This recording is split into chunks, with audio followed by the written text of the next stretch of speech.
From the perspective of a company that was ranked by Gartner's first global in security consulting, please tell us how hard is to find top experts and what set of skills is required to become a successful candidate? Well, to answer your first question, it's extremely hard. In fact, it's very difficult now to find the people that we need for the right qualifications at all levels, both new people coming in from the universities or more experienced people with work experience. In fact, what we're doing now is we're trying to reach out to technology people so we can actually retrain them to be cybersecurity experts.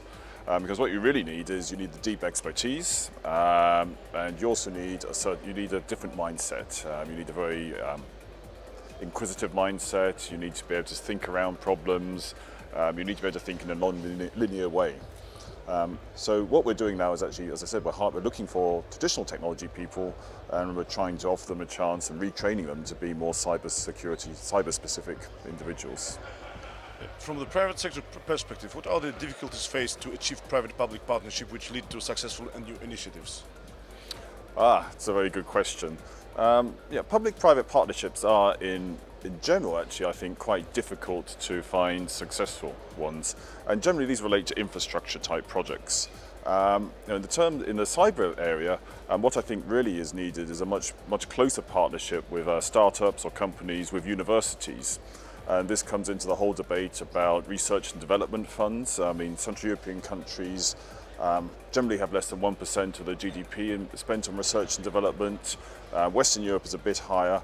But if you look at the continental Europe as a whole, there's very little in terms of the cybersecurity partnerships with universities that would turn a country into a real cyber hub.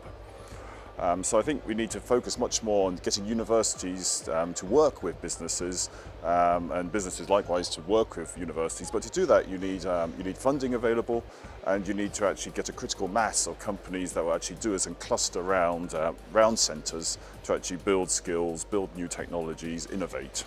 What's your opinion about this Krakow conference? What were your expectations, and are you satisfied with all you met here? Well, I've only been here for 1 hour. Unfortunately, I couldn't get here yesterday. September is a horrible, well, I say horrible, but it's a very busy month for conferences. But overall, I've just listened to the first panel about the Digital Republic. I thought it was very interesting to hear the panelists' viewpoints, and I look forward to spending the rest of the day.